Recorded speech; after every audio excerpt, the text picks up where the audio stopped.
During my recent trip to Zambia, I wanted to see if I could complete an ambitious expedition with the bare minimum of equipment, driving a stock four-wheel drive pickup.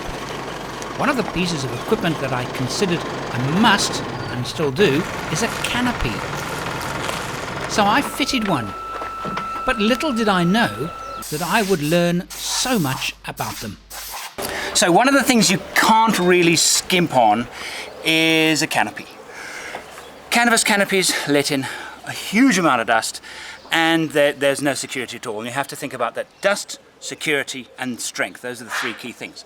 So you get yourself a decent canopy. This is a reasonably good canopy. What do you think, hey? Pretty good, hey? Pity they haven't changed the lock since the 1970s. I mean, I think this is the same lock that was on my garage door in the 1970s. The lock is kind of fiddly, and if I do that, there's a lot of movement. If there's a lot of movement, there's a lot of dust. It's a given. You're going to get a lot of dust in the back. And this could be pried open with a coat hanger. So, security, virtually none. And this is actually one of the better canopies. It certainly looks good. So if I open it, and it's got a decent dust seal all the way around, so they are thinking about dust, but there's a huge gap underneath here. So no matter what you do, dust is going to fill this cab, and there is nothing you can do about it. But there is an alternative that actually costs about the same, and that is a really good aluminium canopy. I mean, I just don't understand for the life of me why people buy this kind of canopy. I just can't figure it out, because it's like 5% more in cost. You can get an amazing canopy, and I'm going to fit an amazing canopy to this car right now. Whoa, not so fast. Fitting an aluminium canopy might reduce dust and do all kinds of other stuff, but sealing for dust is not that simple. Right. How do you get dust out of a pickup? It's not an easy job. The best way is to rubberize. Why? Because this vehicle, you can't see half of them, but it's full of holes. It's full of venting. And they do that, and it's part of the manufacturing process. And for example, air comes, there's a low pressure area behind the back wheel. This is all hollow. All pickups are the same, or just about the same. And there is a venting hole here, a great big venting hole here. The solution? Coat sponge in olive oil and then wedge lots of it into the gaps. There's another one here, big one. I mean, there's another hole back here. They're everywhere. This is windscreen sealant. It's far stronger and sticks much better than ordinary household silicones. The best way by far is to rubberize. But when they rubberize, they've got to also seal the holes up here. And most rubberizing companies that advertise that they will sort out your dust problems are not very good at it. It's not because they don't try, because a lot of them don't know. Okay, so let's be fair. Let's do a comparison between a good high-spec fiberglass canopy and an aluminium canopy. Let's have a look at practicality. Well, I can't get in the side. I can slide it, but I have to unlock it from the inside. So access is from the side is zero with this canopy. It's top marks with most aluminium canopies. Security, we've mentioned that before. Really, it scores a 0 out of 10. Whereas an aluminium canopy, some of them are very, very well designed and are really quite secure, as secure, if not more secure, than the cab. Aesthetics, I think this looks good. I mean, I've seen some of them that really look good on pickups, so I give them that. Fiberglass canopies, generally, I think they look better than aluminium canopies. Not as rugged, not as purposeful, but they're a bit smoother and rounder and cooler to look at. Strength, no comparison.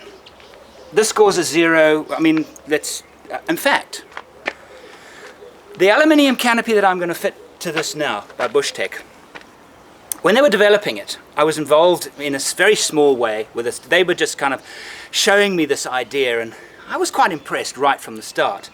And just before they launched the product, they parked a Toyota Land Cruiser on one to see how strong. This is the clip. I mean, the canopy market is pretty well taken care of. The products out there are good. You obviously thought you could do better. Andrew, look, there's, the biggest room in the world is the room for improvement. I was quite impressed right from the start. Just before they launched the product, they parked a Toyota Land Cruiser on one. Personally, I think Robbie is insane. And this is pointless, because there is no ways this canopy is going to be in one piece after this.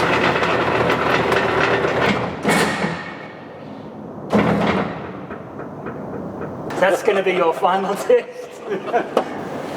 Well, 500 kilos plus on each corner. Per corner. Per corner. Yeah. Is ridiculous, actually. I mean, It is. there is no ways that it's But 2.3 tons, just, do you know what I'm saying? Let's just say, well, 2.3 tons sitting on top here, that's killed that argument as far as overloading is concerned. Strength, it's a given. Practicality, again, this scores a big fat 0 because it's just not designed to be versatile. All it's designed to do is to cover up stuff in the back and stop it getting wet. And in very, very heavy rain, it's not even that good at keeping it dry. Oh, Robbie! Yeah. I got an idea. Maybe I'm being a bit unfair on these things. I'm sorry, it's just the way I feel. I just don't understand why people are still buying them, using them. Maybe it's just looks, and maybe that's enough. That's okay. So, on goes my Bushtec canopy. Robbie offered some conveniences like a kitchen unit and sliders for my ammo boxes. And the great part is, these are all modular. They take literally minutes to fit and take off again. I'm visiting Easy On. Easy On is a Johannesburg company and definitely one of the pioneers in the 4x4 equipment industry.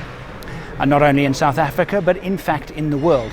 They started off making awnings and then became almost famous for rooftop tents. In fact, even today, their tent is the one by which all others are measured. And now they build roof racks and other accessories. The roof rack has only been on the market for 4 years, but these guys are the stalwarts of the industry, building great products and doing them well. And of course, the beauty of a canopy is that you can put things on it, only if it's strong enough, that is. And I'm going to put on a rooftop tent. And the canopy allows you to do a lot more besides. I've got a kitchen unit here, which I have really just kind of not really packed very much in it, but it is just for convenience. And this is a particularly simple modular unit. You can take it out and put it in very, very easily, which is a nice thing. I've got sliders here for the ammo boxes. I can slide them. They're tied down now, but I can, once they're loosened, I can just slide them and take them out. So I have gone a certain distance in terms of creating accessibility, mainly because I'm spoilt. So I wanted some ease of accessibility, but none of this is absolutely necessary. The fact remains, aluminium canopies are far stronger, more practical, they are nicer to own, and they don't cost much more than a fiberglass canopy. In the next video, I'll talk about what happens when you've owned an aluminium canopy for a while and it starts to let in dust.